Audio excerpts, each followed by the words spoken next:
waheshimu baba yako na mama yako. Kwa dakika hizi chache zilizobaki, ninapozungumza hapa nazungumza na mtoto mdogo, nazungumza na kijana, nazungumza na mtu mzima, nazungumza na aliye na wazazi na ambaye ana wazazi, watu wazima walioko katika jamii. Unajua tunaishi katika kizazi ambacho amri ya kuheshimu wazazi imekosa uzito. Yaani kila kunapokucha wazazi wamepoteza heshima yao, lakini amri ya kuheshimu wazazi inaambatana na baraka. Ndio tunayoipata katika amri ya 5, inasema waheshimu baba yako na mama yako ili siku zako zipate kuwa nyingi. Unajua kadiri miaka inavyopita, kuheshimu wazazi kumekuwa kama kunapitwa na wakati.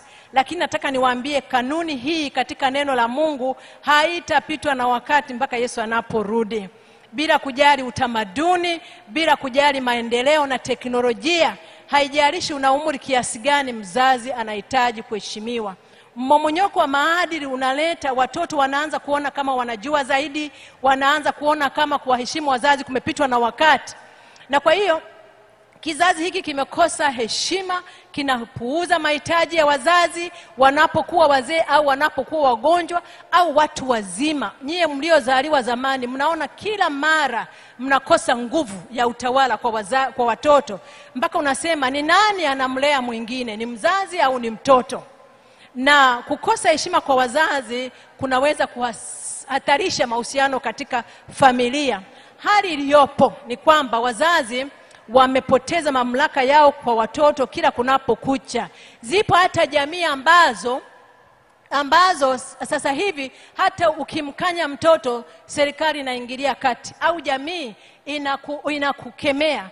Sasa unajiuliza kwamba mtoto wa chini ya miaka 18 haruhusiwi kuwa na leseni ya kuendesha gari, haruhusiwi kupiga kura, lakini anaruhusiwa kufanya maamuzi juu ya hatima ya maisha yake katika familia, na mzazi anakosa nguvu ya kumsaidia.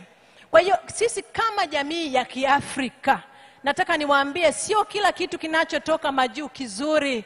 Tusiangalie kwa kuyatamani. Kadri tunapokosa nguvu ndivyo tunavyoshindwa kuingia katika bandari tukiwa pamoja na familia zetu.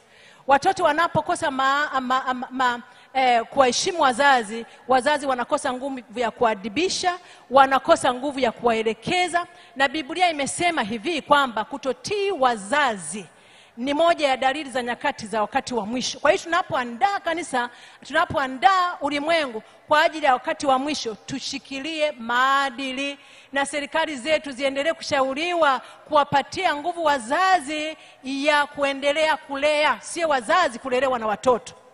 Na kwa namna hiyo hata sisi watu wazima ambao tumekwisha kuwa watu wazima, mzazi anatakiwa kuendelea kuwa na heshima. Biblia inasema hivi, lakini tambua hili, katika Timotheo sura ya 3 fungu la 1 na la 2 anasema, lakini tambua hili, kutakuwa na nyakati za hatari katika siku za mwisho.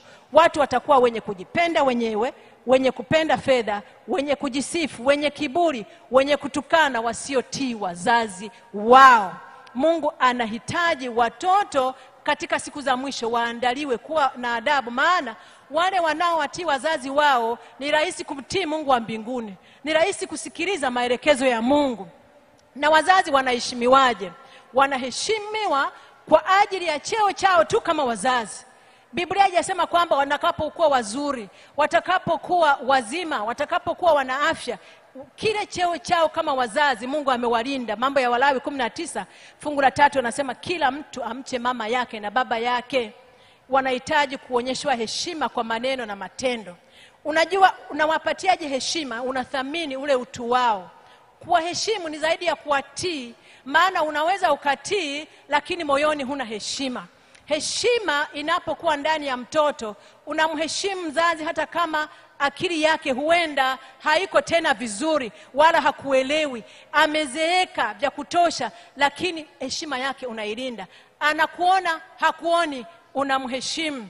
Na nataka niwaambie, wapo wazazi wengi wameingia kaburini wakiwa na huzuni kwa sababu watoto waliwakosea sana, waliwakosea heshima, waliwadhalilisha, walilia mpaka wakaingia kaburini.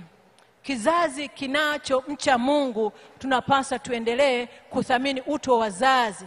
Watoto, mkubali kutiishwa na mamlaka ya wazazi wenu katika Bwana, lakini na hata kama hawamjui Mungu, basi wapatie heshima yao kama wazazi, huku ukimheshimu Mungu, maana Mungu anapendezwa na watoto wanaomheshimu mzazi wao, lakini wakimheshimu Mungu, maana ndiyo haki. Ndivyo Waefeso sura ya 6 fungu la 1 anasema.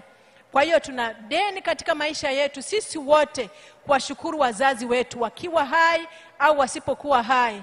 Siku hizi hebu ingia kwenye basi, unaona watu wanasukumana, bibi kikongwe anatetemeka, anataka hata kuanguka, kijana anatafuna bigiji, anasikiliza simu, amekaa kwenye kiti, hawezi kumpisha mtu mzima. Haya maadili sio yetu, yametoka huko. Na vitu vidogo vidogo vinapoingilia katika jamii, ndivyo hivyo vinavyotengeneza maadili yaliyomomonyoka, na kesho tutakuwa na wazazi hawa ambao hawakuwa na maadili. Nipende tia moyo kwamba inampendeza Mungu tunapowaheshimu wazazi ambao Mungu ametupatia. Na yapo mafungu mengi katika Biblia yanayotuelekeza kuwatii wazazi. Wakolosai 3 fungu la 20 anasema, enyi watoto watiini wazazi wenu katika kila jambo, kwa maana hili ni la mpendeza Mungu. Kwa hiyo wasiowatii wazazi, Biblia pia inawapatia laana. Na ndio maana huenda familia nyingi zimebomoka, labda ni hizo laana zinazotufuata. Siku moja rafiki yangu mmoja aliniambia, wakati huo tulikuwa tunamuuguza baba na mama wote, lakini huyo rafiki yangu akaniambia, dada yangu, fanya na hata usije ukanungunika hata siku moja. Akasema kumtunza mzazi ni ibada, kwa sababu wanaomwabudu Mungu watakuwa na upendo kwa wazazi wao na watawaheshimu katika maisha yao yote. Kwa kweli wazazi, unajua kabisa upendo wanaotoa kwa watoto haugawanyiki, wanaotoa kama ulivyo wote, na Mungu anatutegemea tufanye hivyo, na Mungu atatuweka chini ya ulinzi vizuri, na wazazi wetu watakuwa na amani na furaha, na baraka za Mungu zitaambatana nasi.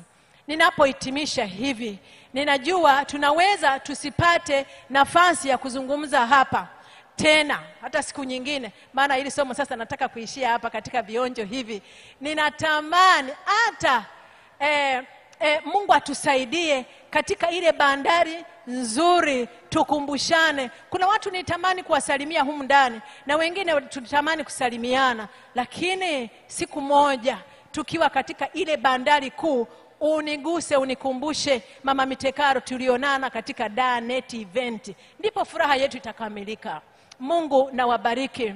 Tuombe tunapohitimisha kipindi hiki. Baba yetu uliye mbinguni, tunakushukuru sana kwa sababu ni Mungu uliyetuandalia mema katika changamoto za maisha haya. Bwana, unaendelea kutuneemesha na kutuadibisha ili tujiandae kwa makao yale mazuri. Tusaidie kuchukulia kwa umakini mausia yako, ili siku moja tuandaliwe kwa ajili ya makao ya milele, katika jina lake Yesu, amen.